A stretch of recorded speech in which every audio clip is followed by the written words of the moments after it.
People who are looking to become financially independent and retire early have a lot of questions that they ask themselves. When do I want to retire? What do I want to do in retirement? How much money am I actually going to need in order to make it through early retirement?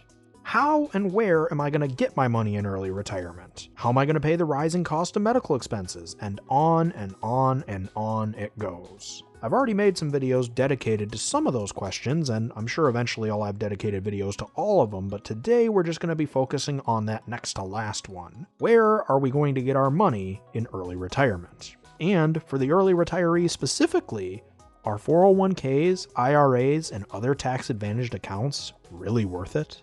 Hey everyone, Daniel here, and welcome to Next Level Life, a channel where you can learn all about investing, debt, retirement, and many other financial topics besides, because let's face it, the schools aren't going to teach it for us. So if any of those topics sound interesting to you, or if you want to learn how to better handle your money and have more financial freedom, be sure to hit that subscribe button and the bell next to my name to be notified every time I upload a new video. And if you want to further support the growth of this channel, you can check out some of the links I've left down in the description below, which includes a 30-day free trial of Audible and 2 free audiobooks of your choice, as well as a list of some books on money I'd recommend checking out with your free trial. Or you can smash that like button if you haven't already, share this video with a friend, and leave a comment below letting me know what topics you'd like me to cover in future videos. So as I covered in last week's video, the HSA can be a great tool for those who are eligible to have one when trying to tackle medical expenses, both before retirement, whether early or not, and during it. I don't think that there's a whole lot of debate as to whether an HSA is a good idea for those wishing to pay medical expenses in retirement and are eligible for it, because the triple tax benefit of the account is undeniable. But for those accounts like the IRA and 401k, both of which have restrictions on when you can take out the money without getting penalized, the answer is somewhat less clear-cut. Is it really a good idea to put what may be the majority of your savings into an account that you can't touch until you enter your 60s? I mean, sure, they give you tax benefits, either on the front end for traditional accounts or on the back end for Roth accounts, but if you're looking to retire at 40, or even earlier on than that, you could be looking at 20 to 30 years or more that you'll have to fund on whatever you manage to save outside of your 401k and IRA. And that can be a pretty tall task for most of us. Unless, of course, you have a good side hustle to cover those early year expenses, but not everyone has a side hustle that's large enough to do that. However, despite all these seemingly negative points, I personally think that under most circumstances, it's still better to take full advantage of these tax-advantaged accounts. In large part because even with accounts like the IRA and 401k, the money isn't as locked away as you might think. With a little planning ahead, you can still access enough of that money in order to live in early retirement using something called the Roth IRA conversion ladder. The Roth IRA conversion ladder is a strategy that many early retirees have used in order to access their retirement funds early without paying that 10% early withdrawal penalty that the IRS imposes on funds coming out of retirement accounts. The strategy works because of the rules surrounding the traditional and Roth accounts. When you retire, you do have the option of rolling your traditional or Roth 401k from your employer into an IRA in your name. Just know that the funds from a traditional 401k must be rolled into a traditional IRA, and funds from a Roth 401k must be rolled into a Roth IRA. You also have the ability to roll money from a traditional IRA into a Roth IRA, though you will have to pay the taxes on the amount that you roll over in the year that you roll it over. The upside to doing this is that the money you do roll over can experience tax-free growth for the rest of the time that it sits in your Roth IRA account. The other upside, for early retirees anyway, is that any amount that you contribute or roll over into a Roth IRA can be withdrawn tax-free and penalty-free before you're past the age of 59 and a half, as long as those funds have been in the Roth IRA for at least 5 years. So just to make things simple, say if you wanted to retire in 5 years when you were 40 years old, and wanted to withdraw $100 a year in today's dollars to live on in retirement. Unrealistic numbers, I know, but this is just for the sake of illustrating the concept. You would have a couple of options. Either A, you could start a side hustle that will earn you enough money to live on in retirement. B, you could invest in a taxable account enough during those 5 years so that it can generate $100 a year for you to live on in retirement. C, you could continue investing in your traditional IRA during those 5 years and then just withdraw the money from the IRA each year when you retire and pay the taxes on it, as well as the 10% early withdrawal penalty from the IRS. Or D, you could roll over an inflation-adjusted amount so that you will have $100 available to you to withdraw from your Roth IRA when you retire 5 years from now. There actually are some other options and possibilities depending on your specific situation, such as the Rule of 55, the IRS Rule 72T, and others, but they deserve their own video. I'm just going to be focusing on the conversion ladder today. So anyway, if you decide to use the Roth IRA conversion ladder, and we assume that inflation is going to be roughly 3% per year on average over these next 5 years, then we would need to roll over about $116 from our traditional IRA to our Roth IRA this year in order to have that $100 a year in today's dollars to live on in your first year of retirement.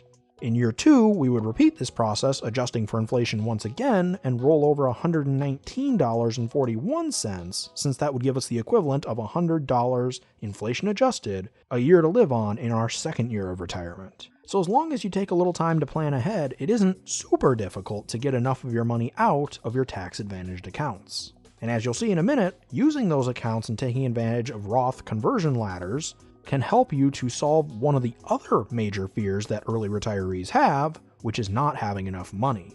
Let's take a look at a hypothetical example to show you how this works. Let's say that John and Jane are 23 years old and want to retire in 12 years at the age of 35 on $30,000 a year in today's dollars. Assuming a 3% annual rate of inflation, that would mean that they would need to save about $1,070,000 by the time they turn 35 in order to have $30,000 worth of income in today's dollars following the 4% rule. In order to reach that lofty goal, they're going to need to save quite a substantial chunk of money during their 12 working years. Thankfully for them, they're making decent enough money and are eligible for an HSA. Together, their salaries are roughly $72,000 a year. And John has a side hustle that he's been working on since college, flipping items that he finds at his local discount store online for a profit, which in a typical year allows him to bring in $12,000 in profit in addition to his salary. So in total, the household is bringing in about $84,000 a year. Not bad. In addition to that, they've also made sure that they're playing good defense in their financial plan by taking advantage of rent hacking and living in a low cost of living area.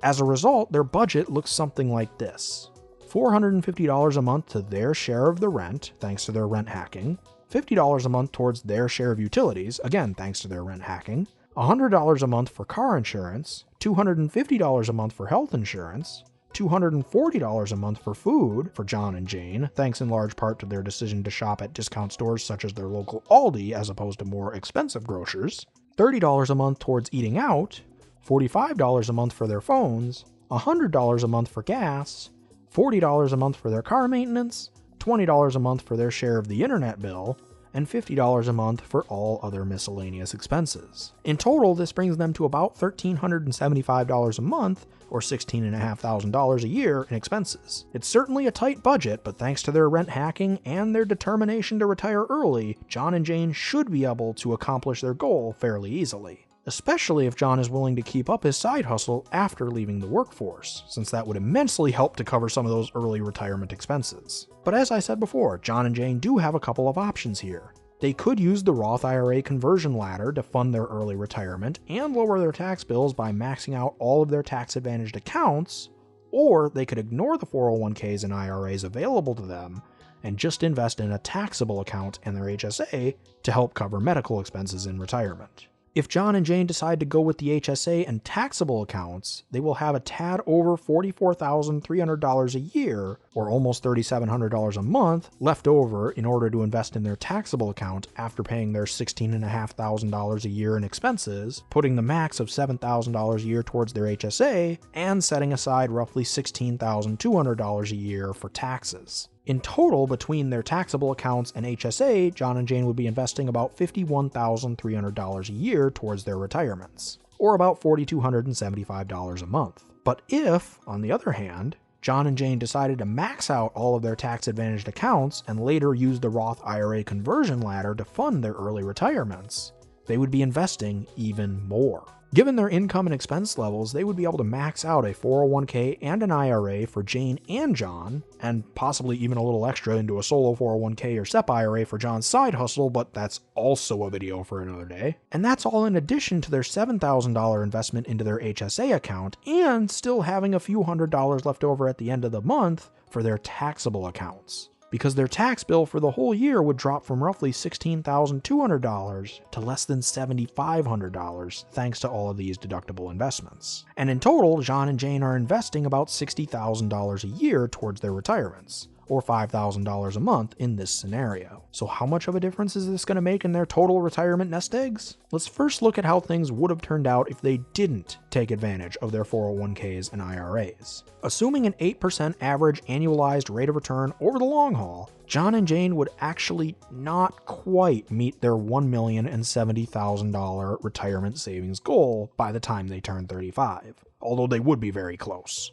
In the end, they would retire with nearly $900,000 in their taxable accounts and about $140,000 in their HSA, for a total retirement nest egg of about $1,040,000, or $30,000 short of their goal, which isn't all that bad considering how much they're saving. It would only take them a few months to close that gap, but as I said, it would not be quite enough for them to live on in retirement unless John kept up his side hustle. If he did, then they would of course have enough to live on and even have a little bit of a cushion in case of a market downturn occurring early on in their retirements. However, what if they did take full advantage of their 401ks and IRAs? Using the same assumptions as before, John and Jane would end up with balances of $775,000 between their traditional IRAs and 401ks. They would of course have the same $140,000 in their HSA and about $45,000 in their taxable accounts by the time they retire at 35 years old. In addition to those accounts though, because they were using the Roth conversion ladder, they also have a Roth IRA,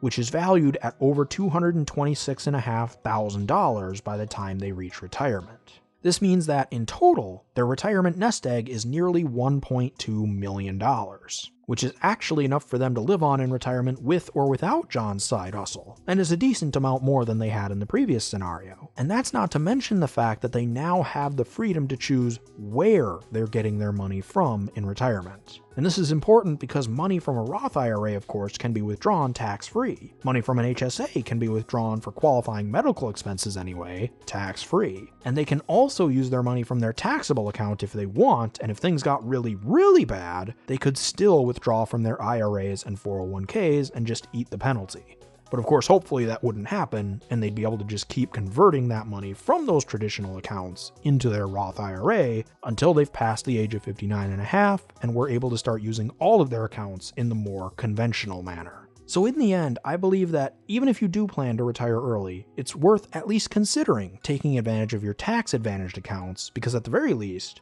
you end up delaying paying taxes by a few years, and all else being equal, that will usually lead to you having a slightly bigger nest egg in retirement, and you also give yourself more freedom on where to withdraw your money once you have retired. And when it comes to something like your financial future, more options can never hurt. But that'll do it for me today. Once again, if you enjoyed this video, be sure to smash that like button if you haven't already, subscribe, and hit that bell next to my name so you'll be notified of all my future uploads. I generally upload every single Monday, and if you have a friend that would be interested in this kind of content, be sure to share it with them. Let's really get this information out there and start our own financial revolution.